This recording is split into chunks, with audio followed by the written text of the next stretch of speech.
안녕하세요. 공울천부경 제31강 진행하겠습니다.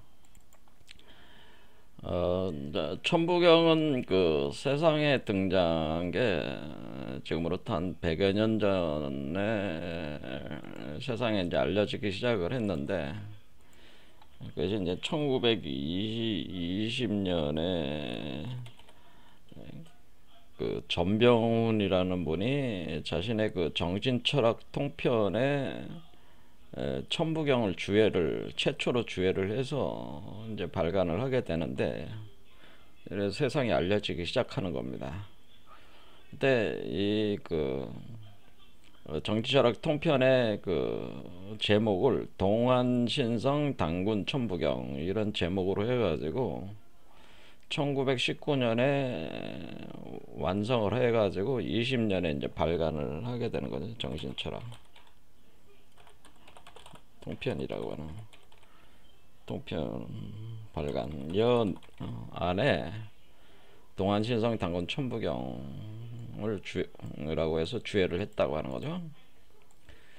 그리고 천부경이 원래 발견이 된 거는 여기 이제는 정신철학 통편의 그 전병훈 이분이 이 천부경을 받게 된 과정을 이제 설명을 하고 있기 때문에 그걸 잠깐 보면은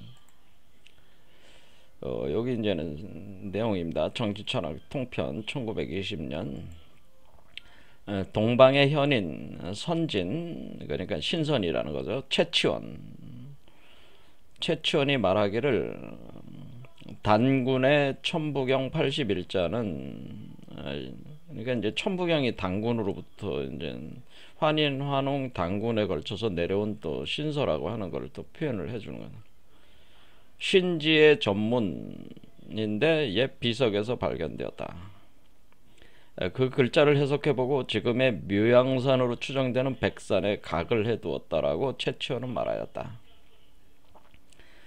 나는 살펴보건대 최치원이 당나라에 가서 진사가 되었다가 한국에 돌아와서 신선이 되고 난 후 이 경문이 작년 정사년, 그러니까 1917년에 와서 처음으로 평안북도 영변백산에서 출연하였다.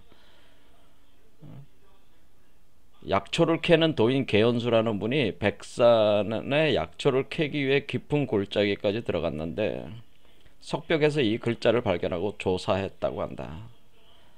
나는 이미 정신철학을 편성하고 바야흐로 인생에 맡길 것을 계획하고 있었는데 우연히 유학자인 윤효정으로부터 천부경을 구독하였는데 참으로 하늘이 주신 귀한 일이었다.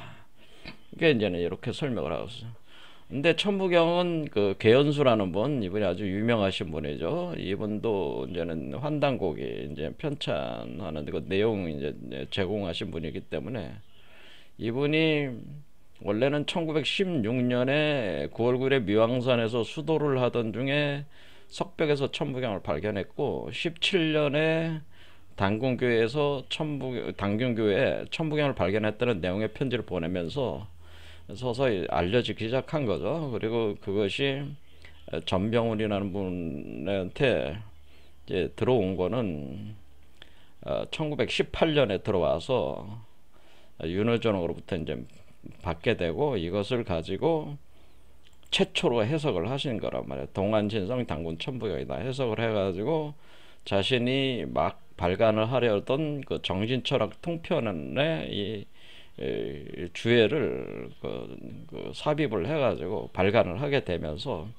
천부경이 서서히 세상에 알려지게 된 거니까 사실은 천부경은 100년 정도밖에 안 된 거예요. 천부경이 알려진 거는 100여 년이다라고 하거든. 그래서 우리 천부경의 최초 주해자는 바로 전병훈이라는 분입니다. 그래서 이분에 대해서 지난 시간에 이제는 천부경 철학 연구라고 해가지고 이근철이라는 분이 쓴 책이 있는데 여기에 이제는 천부경에 대한 주해, 그러니까 동안신성 단군 천부경이라고 해서 나온 그 주해가 여기에 수록이 돼 있어요. 요 책에.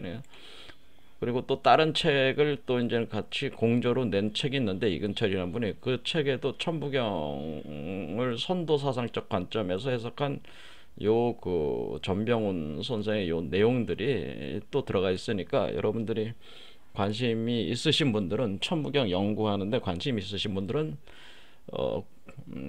구독을 하시면 될 것 같아요.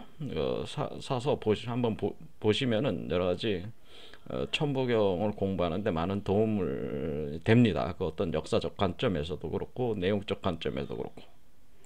근데 지난 시간에 이제 전병훈이라는 분에 대해서 좀 알아봤지만은, 이분은 그 굉장히 조선 말에 굉장히 관직에 종사하던 또 나름대로 역량 있는 분인데, 관리였는데 을사조약이 일어나면서 그것에 대한 그러니까 일본에 결국 우리 조선을 이제 병탄하게 되는 거죠. 이제 장악을 하게 되니까 거기에 대한 저항, 반발, 그리고 이제는 조선이 망하게 되니까 중국으로 망명을 하게 되는 거죠. 망명을 하면서 이제는 자신의 길을 가게 되는데, 그런데 주로 이제는 공부를 집중적으로 하신 분야가, 이분이 중국 선도, 중국 도가 사상을 굉장히 깊이 공부를 하셨다는 거죠.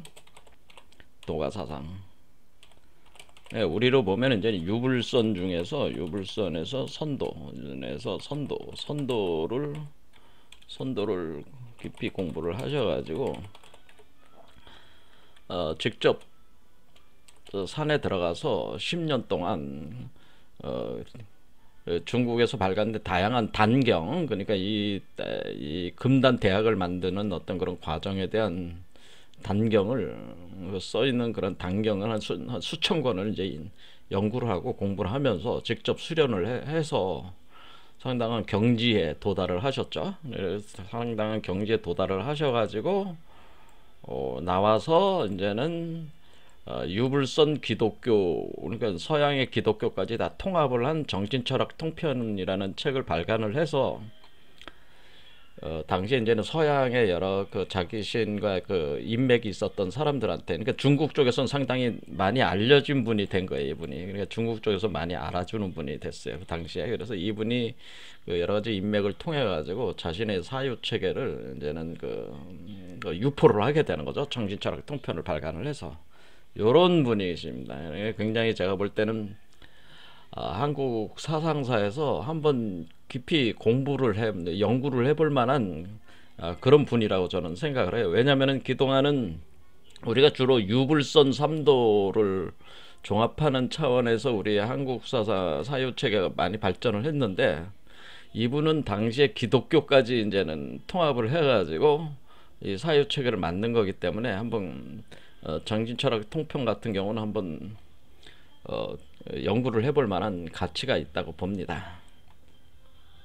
그래서 이분이 지금 여기 천부경의 천부경을 자기가 주해를 하게 된 동기, 과정을 설명하는 거에서도 보듯이, 이 최치원을 가리켜서 신선이라고 표현을 했단 말이에요. 선진이라고 표현이니까, 그러니까 신선이면서 진인이다. 그렇게 우리가 선도에서는 진인이라고 많이 하니까, 도가 어떤 수행을 이제는 상당히 경지에 이르신 분들을 진인이라고 하죠. 진인이라는 표현을 여기서 썼단 말이에요. 그래서 최치원을 이분은 진인으로, 그러니까 신선으로 인정을 한 거예요. 그리고 최치원은 자기의 난랑비서에 우리 한국의 도는 현묘지도로 풍류도다. 그래서 또 선도적 관점에서 또 얘기를 하고 있기 때문에, 우리 대부분의 한국 사상, 우리 한민족 사상의 계보를 이 선도로 이렇게 보는 계보가 강하다고 하는 거죠.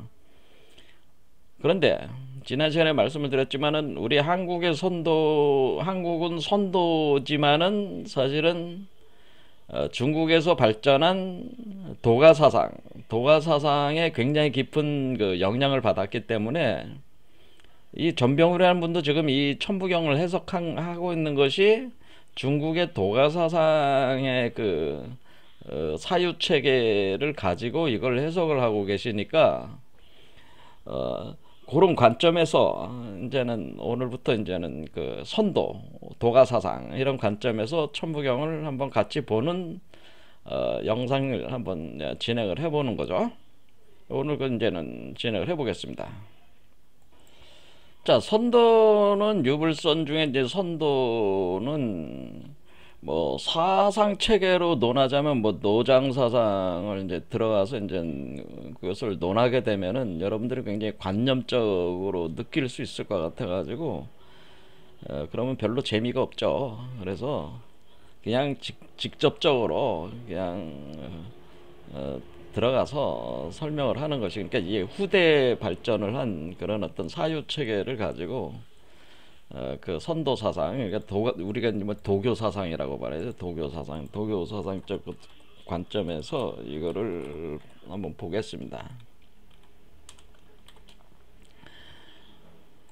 중국에서 제가 볼 때 이제 도가 사상이 신선 사상이라고 하는 것이 사실은 본격적으로 발전을 했다. 어떤 그 모습을, 오늘날의 모습을 갖추게 된 거는 제가 공부를 한 바로는 이것은 사실 종리건 여동빈 때부터 이것이 시작이 됐다, 이렇게 보시면 되는 거예요. 중국에서 가장 높이 평가받고 있는 신선이 바로 여동빈이라는 사람인데, 이 여동빈의 스승이 바로 종리건입니다. 그래서 여동빈의 이름을 부촉을 해가지고 세상에 알려진 책이 태을금화 종지가 있고, 그리고 종리건 여동빈이 같은 저수를 한 걸로 알려진 게 이제 종려전도집 같은 게 있고, 그 다음에 뭐 종리건 이름으로 여러 가지 나온 게 이제 영보필법 같은 이런 여러 가지 요런 텍스트들은 어떤 계통이냐면은 결국에는 우리가 신선이 된다고 하는 것은 우리가 이 불사 영생, 불로불사라는 게 우리가 신선이 뭐예요? 그리고 우리가 불로불사하자는 거 아니에요? 불로불사를 해야 되는데, 불로불사를 어떻게 하느냐라는 거죠. 근데 우리가 평범한 인간이 초범 입성을 해가지고 초인이 되는 거죠. 뭐 니체 얘기들로는 초인이 되는 거죠. 그러니까 유범현시가 되는데, 또 유범현시가 되는 그 과정을 통해 가지고 불로불사하게 되는데, 그 불로불사를 어떻게 해야 되냐? 이거는 불로불사하려면 이제 영단을 복용해야 된다, 이런 거죠. 이제 불로 영단을 먹어야 된다. 그러니까 늙지 않는 신령스러운 단을 복용해야 된다. 그래서 단사상이 나오게 됩니다. 단이라고 하는 것은 붉을단자를 이렇게 쓰는데, 이거는 뭐야? 환약 같은 거죠. 동그란 환약 같은 그 단약을 먹어야 된다고 하는 단약을 제조를 해서 먹어야 되는데, 단약을 제조를 해야 된다는 단약.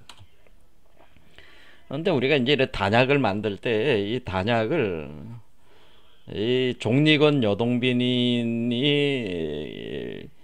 이 태을금화 종지나 이 종려전도집을 통해 가지고 내단 사상을 본격적으로 틀을 잡기 전에는 대개 이 이전에 그 종리건 여동빈 이전에 이런 도가 사상을 전개했던 사람들은 주로 외단법, 그러니까 단약을 어디서 제조하냐면은 팔계로라는 거죠. 팔계로에서 제조하는 외단법. 그러니까 우리가 이제 한의사들이 뭐 탕약 같은 거 그렇게 하듯이, 이게 산에서 각종 신령한 약초들을 캐가지고, 그걸 이제 보통 영지라고 하는 건데, 신령스러운 어떤 지초들을, 그러니까 뭐 버섯이나 뭐 여러 가지 풀 같은 거를 채취를 해가지고 그런 걸 가지고 이제 다양하게 이 단을 만든다는 거죠. 동그란 약을 만들어서 먹으면은 불로불사한다. 이렇게 이제는 그 당시까지는 종리건 여동빈이 본격적으로 이런 내단 사상을 전개하기까지는 외단 사상이 주류를 이루었습니다. 그래서 여러분들이 아는 우리가 이제는 진시황제 그리고 한무제도 외단을 많이 복용을 했고, 그리고 당나라 때까지 올 때까지도 그 세상에서 나름대로 그 명성과 부귀를 가진 사람들은 이 방사들이 만든 이 외단을 많이 복용을 했는데, 문제는 이 외단에 들어가는 재료 중에 뭐 수은이나 납도 들어가 있기 때문에 일종의 독약을 먹게 되는 거죠. 그래서 외단을 먹고 죽는 사람들이 많이 나오거든요. 이게 그러니까 외단을 먹고 오히려 이렇게 불로불사하는 게 아니라 외단을 먹고 또 질병에 걸려서 급사하는 경우가 많이 생기는, 갑자기 죽는 경우가 많이 생기니까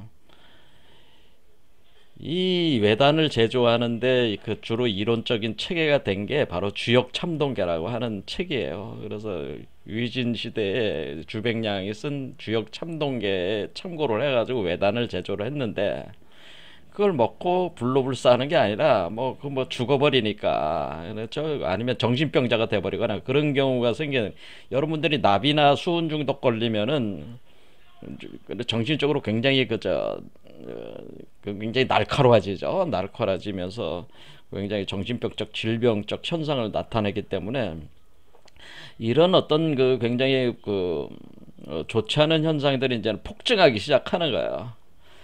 그때 이제는 정리건 여동빈이 이 외단은 더 이상 외단은 통하지 않는다.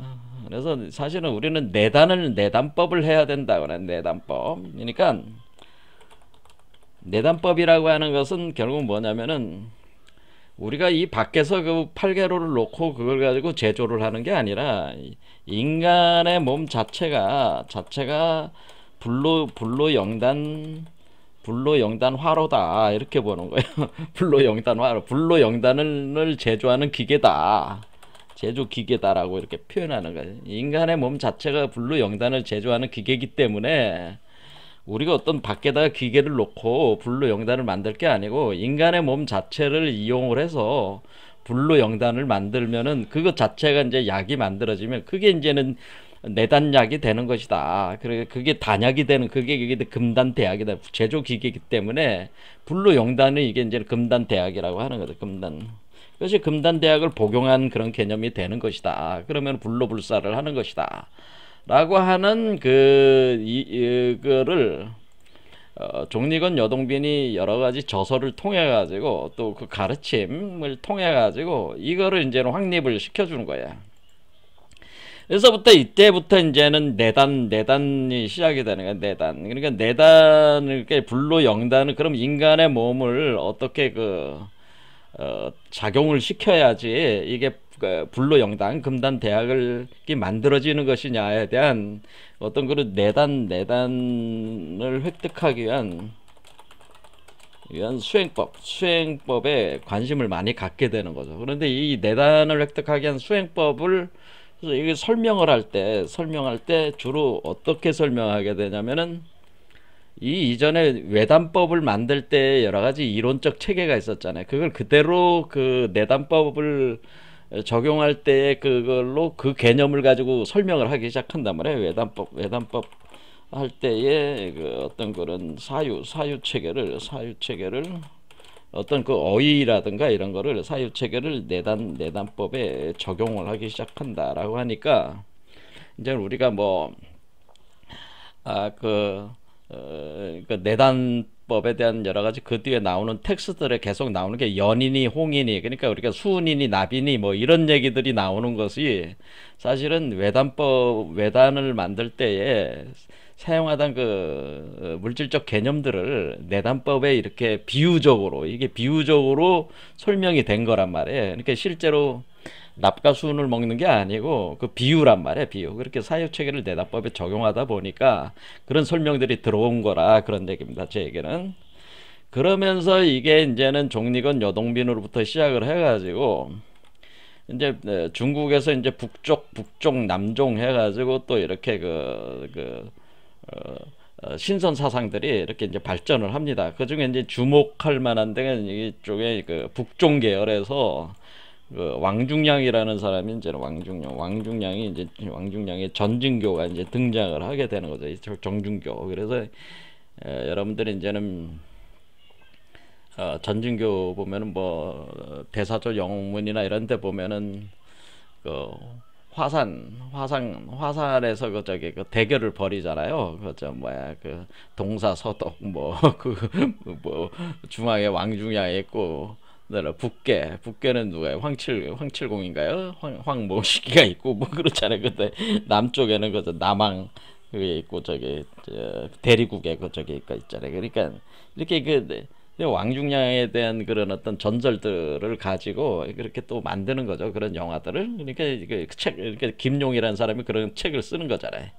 근데 거기에 이제 왕중량이라는 사람의 또 사제가 바로 줄백통이잖아요. 줄백통. 그래서 그런 거 아시는 분들은 아마 다 아실 거예요. 거기 이제 그 왕중량이 화산 저기서 이제는 우승을 차지하죠. 차지해서 이제 구음진경을 이제는 자기가 이제는 획득하게 되는데 이 왕중량이라는 사람이 바로 이 전중교를 만든 사람이란 말이에요. 그래서 왕중량의 휘하에 전진 칠자라고 제자들이 7명이 있었어요. 7명 중에서 7명이 다 나름대로 자신의 왕중량 이후에 자신의 파들을 만들어서 나갔는데 이 중에서 이제는 구척이라고 하는 장춘진이라고 하는 사람이 있는데 이 사람이 그 용문파를 만들게 됩니다. 용문파.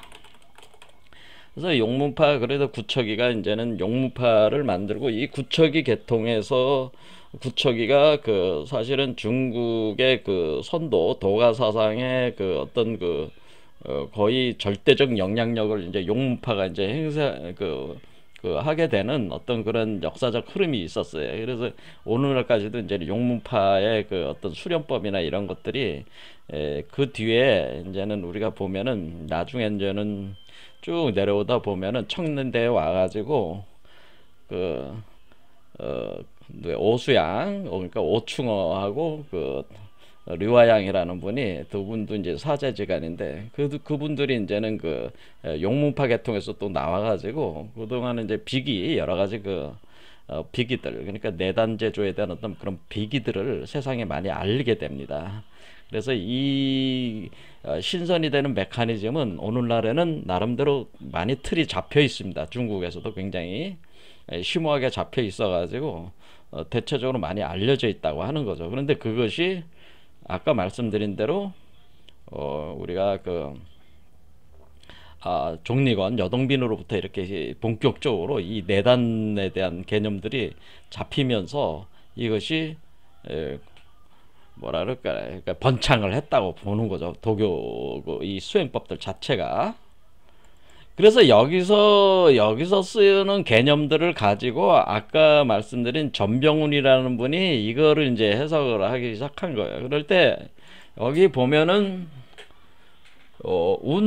운삼사성환 오칠일묘연 이 구절이 있잖아요. 여기 운삼사성환 오칠일묘연에서 오칠일묘연 할 때 운삼사성환 할 때 요 삼사성환 할 때 요 환을 바로 금단대학이라고 요 환자를 금단대학으로 파악을 한 거죠. 이제 우리 전병훈이라는 분은 그러니까 삼사성환 이건 이제 나중에 제가 다시 설명을 드리겠지만 삼 사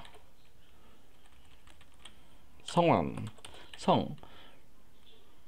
이룬다. 환을 이룬다고 할 때 이 환을 요 고리환자인데 이 고리환의 운삼사성환의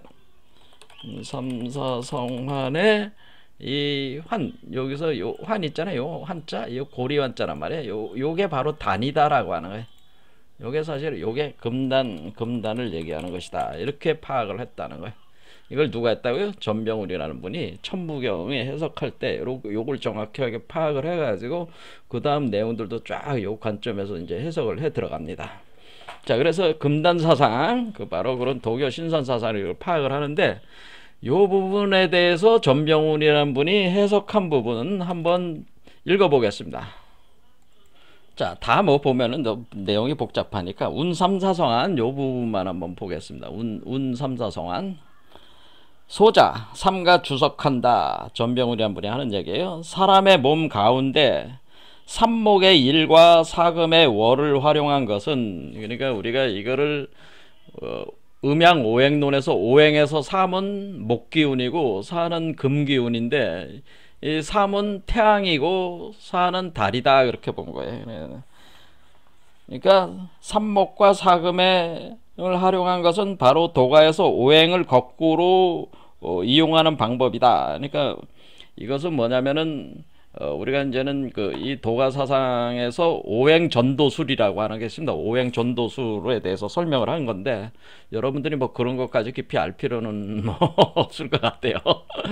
왜냐면은 그렇게 그 유용한 개념은 아니에요. 제가 볼 때는 오행 전도술이라는 게 있습니다. 이 오행 전도술을 가지고 이 내용을 설명을 하고 있는 겁니다. 그래서 오행을 거꾸로 이용하는 방법이다. 그래서 삼목은 화를 낳고 화는 리괴가 되며 리화의 중효는 수인이 이것을 진수라고 하며 이른바 용이 화 안에서부터 나온다는 것이다. 자, 오행 전도술을 보면은 용이 활용이 어디서 나오면 리괴에서 나온다 이렇게 되어 있습니다. 그래서 활용 그러니까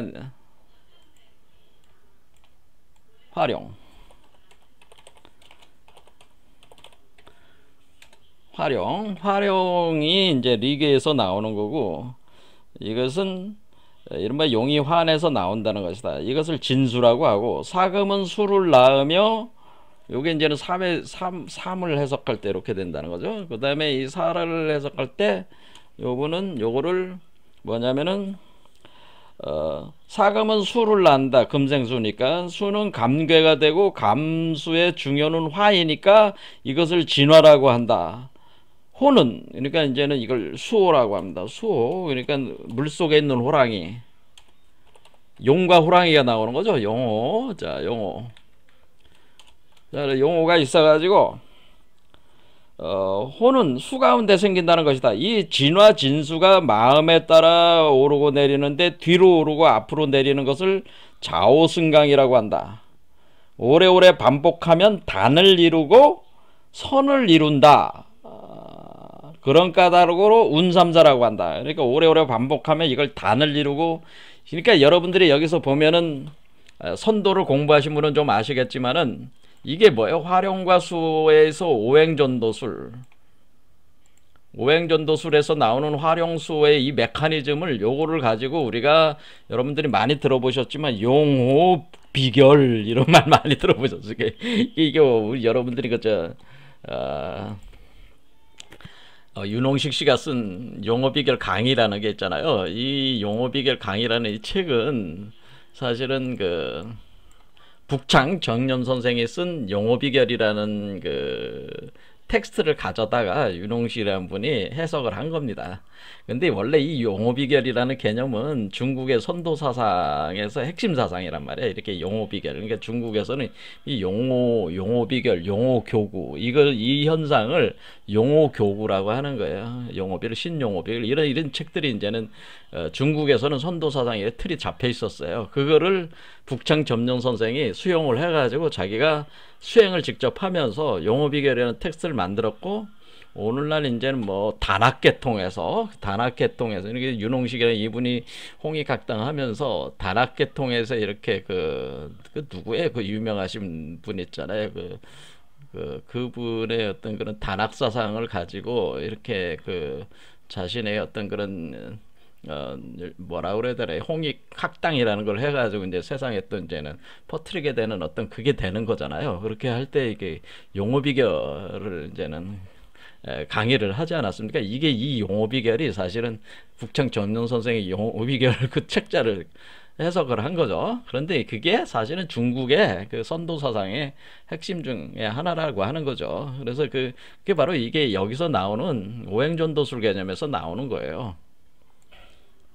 그래서 이렇게 용어 비결은 용어 교구 현상이라고 하는 거예요. 용어 교구를 통해서 단이 생성되는 원리를 용어라는 개념으로 한 거죠.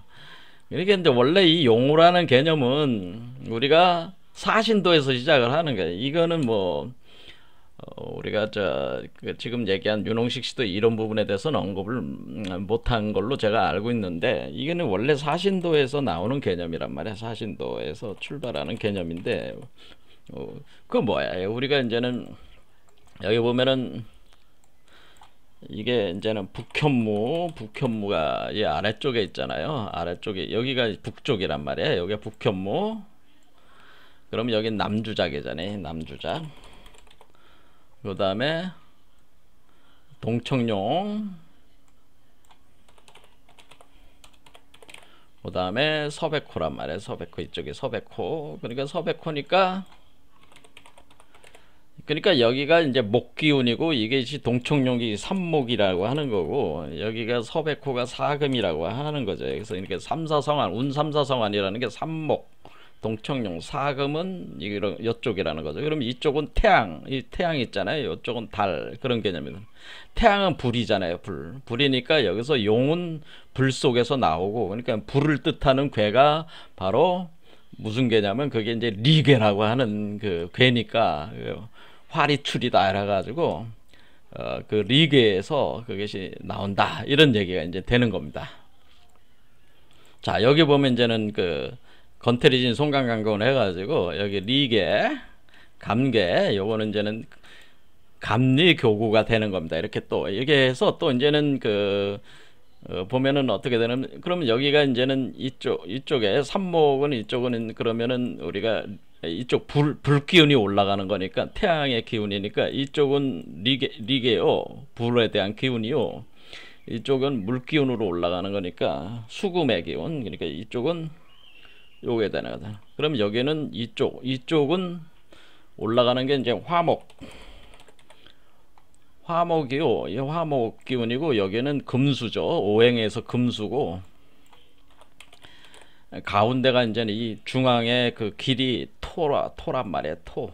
그래서 이렇게 오행이 서로 전도되는 원래 목생화인데 이것이 전도가 돼가지고 그러니까 목에서 원래 화가 나오는 건데 그러니까 원래 목한데 전도했다는 얘기는 그런 겁니다. 그러니까 목에서 원래 화가 나와야 되는데 화 속에서 목이 나왔다라고 하는 뜻이에요. 그러니까 원래 동청룡은 목이니까 삼목이니까 이 삼목에서 삼목이 화를 만들어내야 되는데 역으로 화에서 그러니까 불 속에서 용이 나온다. 그러니까 이제 거꾸로 뒤집어졌다 그런 뜻이에요.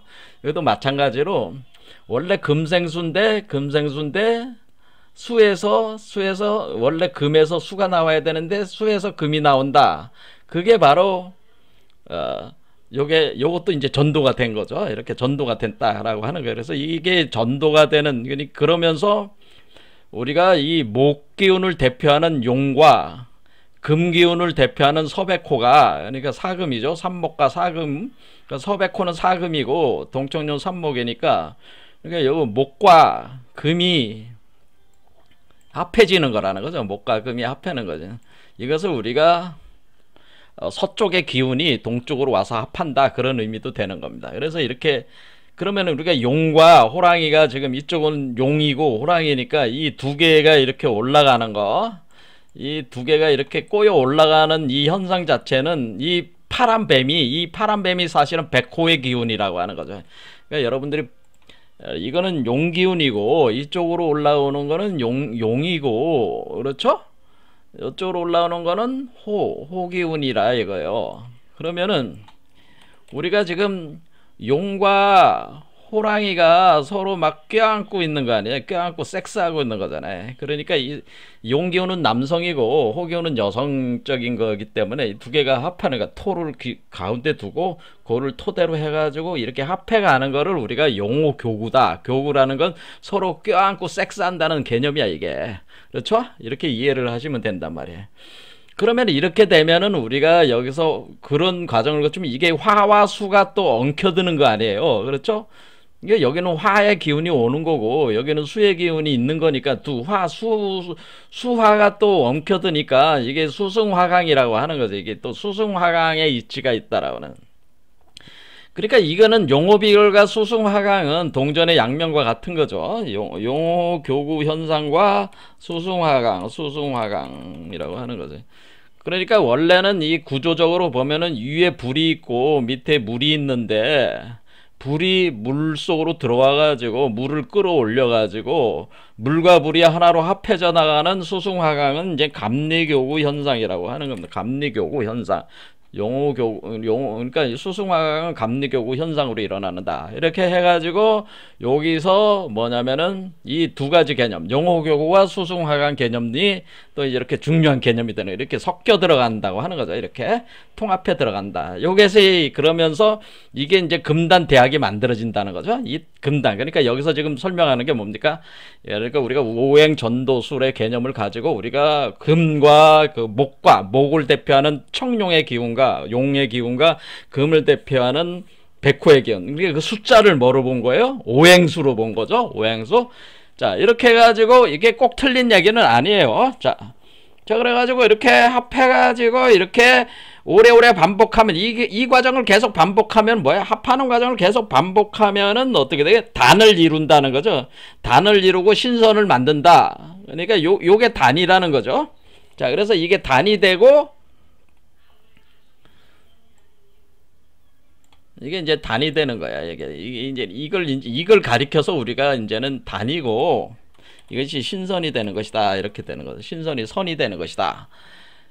그럼 이것이 바로 금단대학이라고 하는 겁니다. 금단대학.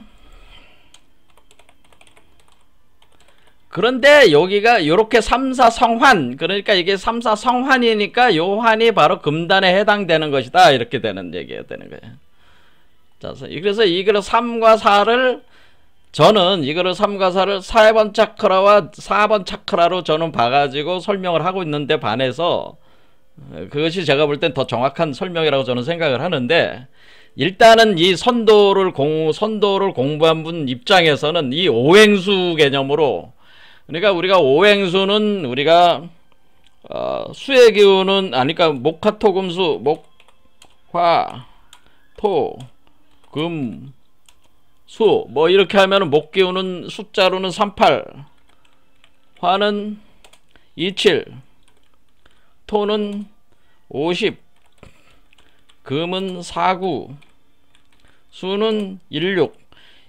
바로 이렇게 그 우리가 얘기하는 그 하도 낙서의 그 오행의 개념에 배당되는 숫자를 가지고 요 천부경에 있는 숫자들과 또 대응을 시켜가지고 요거를 또 설명을 한다. 그런 얘기예요. 자, 오행수를 가지고 이걸 설명을 천부경을 해석을 하면서 그것을 선도적 원리를 이제는 규명을 해가지고 그거를 천부경을 해석하는 데 쓴다. 이렇게 보시면 되는 거죠. 자, 그래서 일단은 이분은 어쨌든 이렇게 삼목과 사금이라고 하는 그 동청룡과 서백호의 기운이 서로 합해 용호교구 현상이 일어나고 수승화강, 그러니까 감리교구 현상이 일어나고, 그러니까 감이라는 게 이게 물이고 요 괴가 리괴고, 요 괴 이름이 리괴고, 요 괴 이름이 바로 감괴니까 이걸 감리교구라고 하는 겁니다. 근데 이제 모르시는 분들은 뭐 이게 감괴는 물을 뜻하고 리괴는 불을 뜻하니까, 여기 보면은 금수의 수가 감괴고 목화의 화가 리괴란 말이에요. 자, 그래서 이런 식의 개념을 이제 씁니다. 자, 대개 좌측으로 올라가서 우측으로 내려가고 우측으로 올라가 좌측으로 내려가는 것을 묘소운용이라는, 묘서가 아니고 이거는 묘유주천이라고 해야 되는데, 여기서는 묘소운용이라고 이제 묘유주천이라고 합니다. 묘유주천.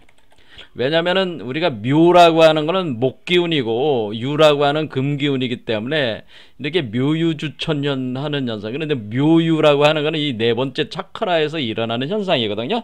근데 이분은 이제는 그 묘소 운용이라고 그렇게 했단 말이에요. 그러니까 묘유주천이라고 봐야 됩니다. 이것은 이렇게 해야지 정확하게 선도의 개념에 맞는 거거든요. 요거는 이분이 좀 실수하신 것 같아요.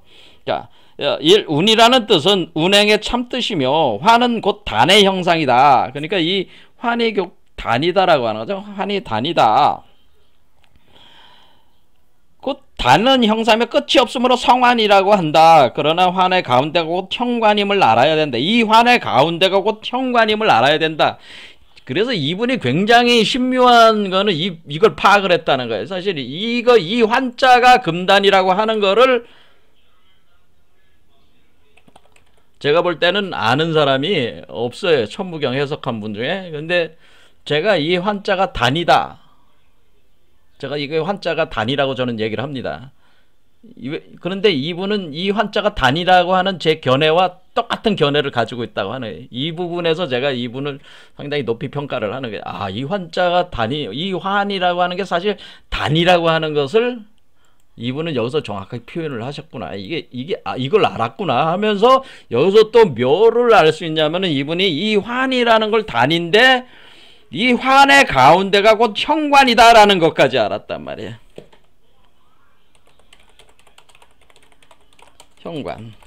현관이라고 하는 건 이 환의 가운데가 현관이다. 그래서 그러니까 현묘한, 그 검고 검은 현관이라는 현관. 그래서 그 현관임을 알았다.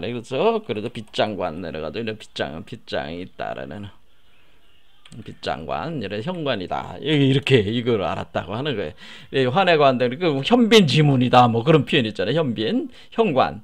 자, 그래서 이분이 이거는 굉장히 제가 볼 땐 탁월한 통찰이었다. 저는 그렇게 봅니다. 그러니까 이분이 간단하신 분이 아니에요. 자, 나름대로 이걸 해석은 잘 하셨어요. 자기 그 선도적 측면에서. 자, 그래서 현관에 대해서는 아래 상세히 설명한다 하면서 쭉 설명을 합니다.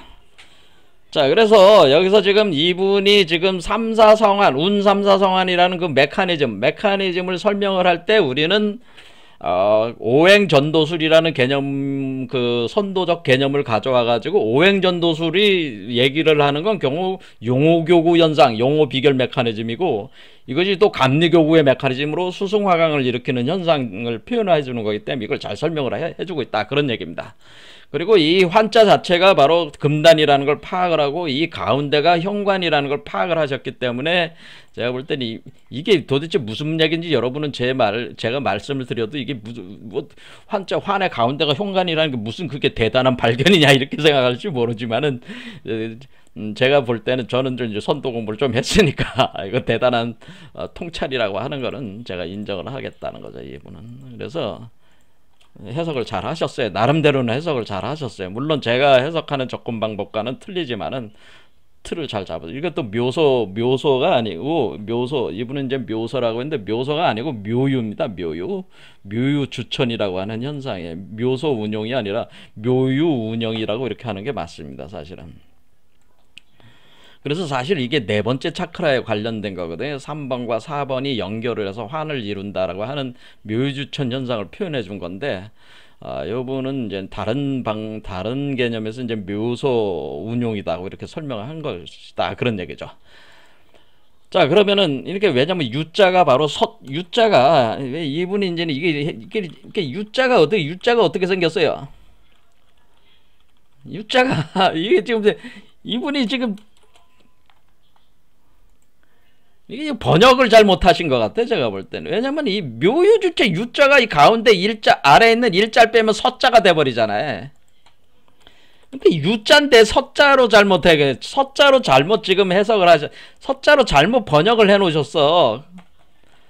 그러니까 이분이 그러니까 지금 이 그 전병훈이란 분이 선도를 그렇게 많이 공부를 했는데 이걸 실수를 할 리가 없는데, 묘소로 했다고 하는 거는 지금 이 글귀를 번역하신 분이 묘유를 묘소로 잘못 보신 것 같아요. 그래서 해석을 지금 해서 그러니까 전병훈이란 분이 실수한 게 아니고, 이 책을 지금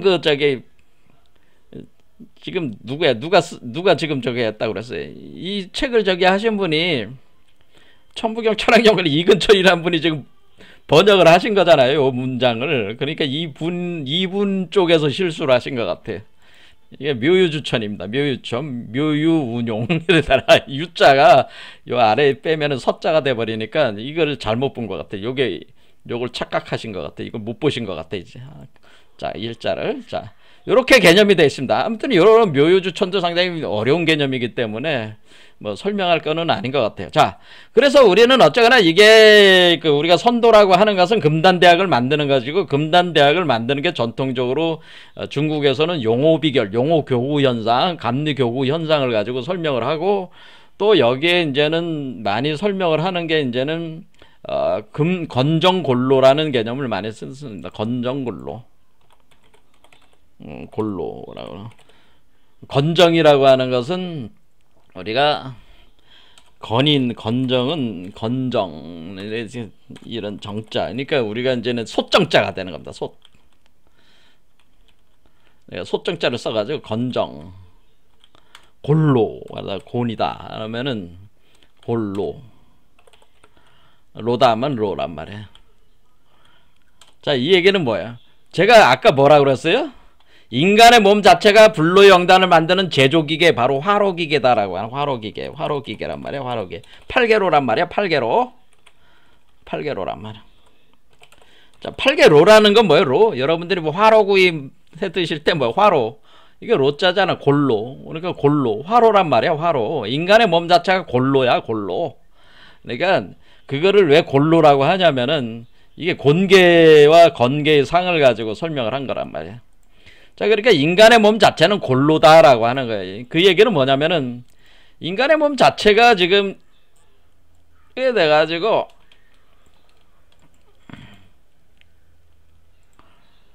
이렇게 만약에 인간의 몸의 중앙에 이렇게 돼가지고 이렇게 됐다고 치면은 여기 가운데가 구멍이 여러분이 화로구멍이라고 생각하면 돼요. 아궁이라고 생각해. 아궁이.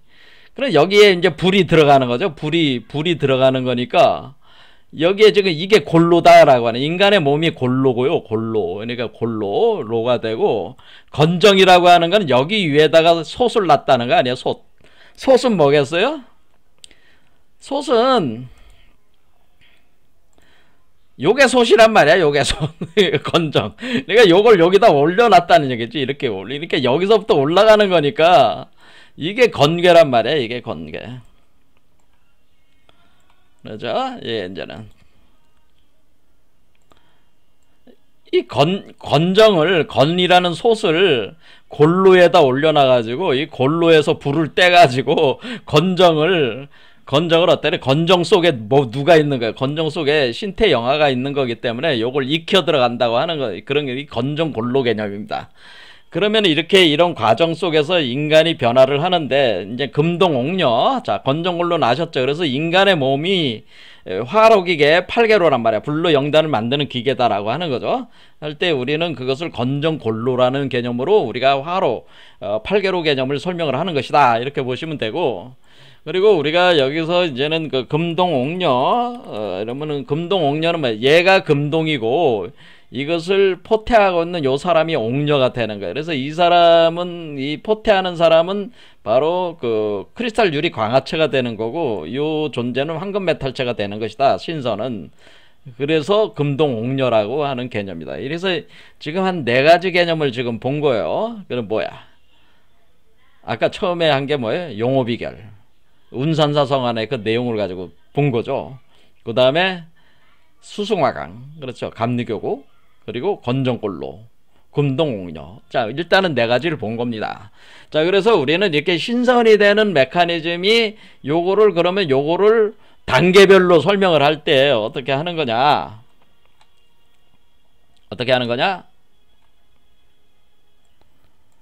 자, 첫 번째는 이게 뭐가 있냐면, 일일이 신선이 되는 거는 일단은 뭐냐면은 연정화기, 연기화신, 연신화나 이렇게 3단계로 구분을 하는 겁니다.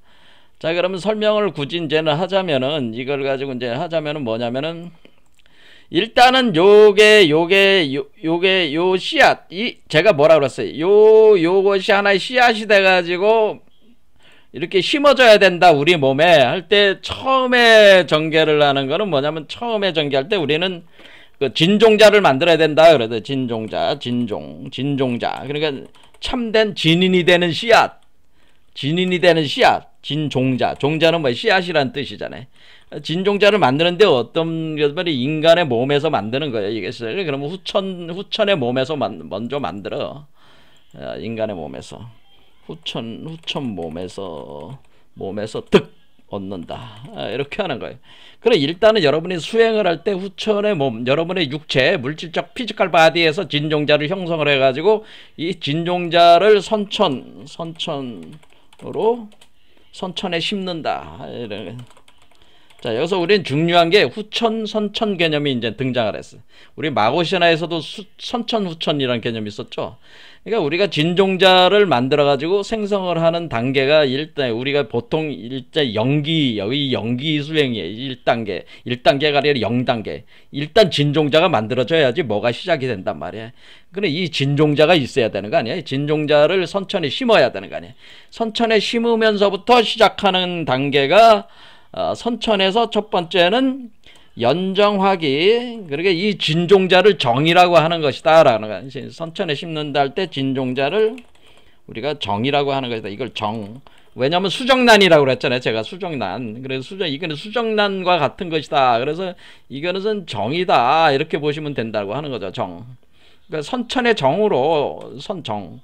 정. 그러니까 선천정. 이렇게 선천정이라 선천의 정으로 이것을 심는다라고 하는 거죠. 선천정.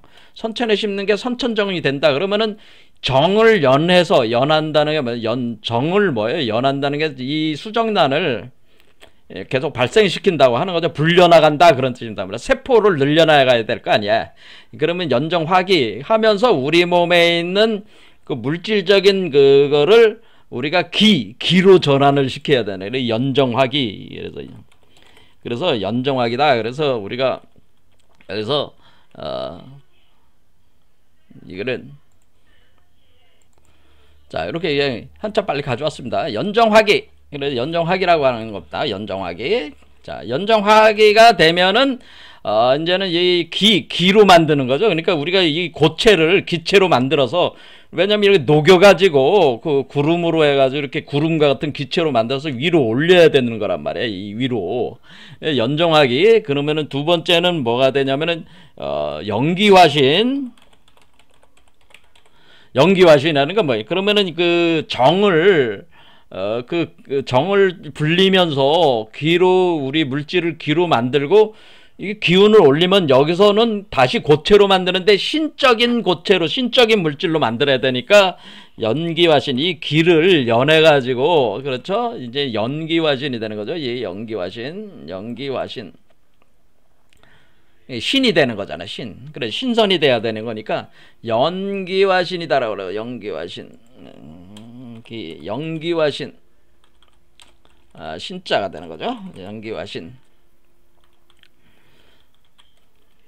자, 그래서 우리는 정을 위로 올리면서, 그렇죠? 이 정을 위로 올려야 되는 거야. 이렇게 기화시키면서 위로 올리면서 여기로 올려가지고는 여기선 신으로 만들어야 돼.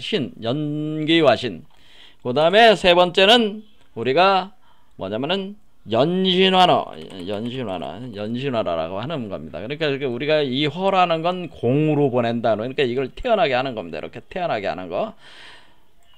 자, 이런 방식으로. 그러니까 우리가 여기서 연정화기는 여기서부터 여기까지 이 가슴 차크라까지 오는 게 연정화기고요. 가슴 차크라부터 여섯 번째 차크라 오는 게 연기화신이고요.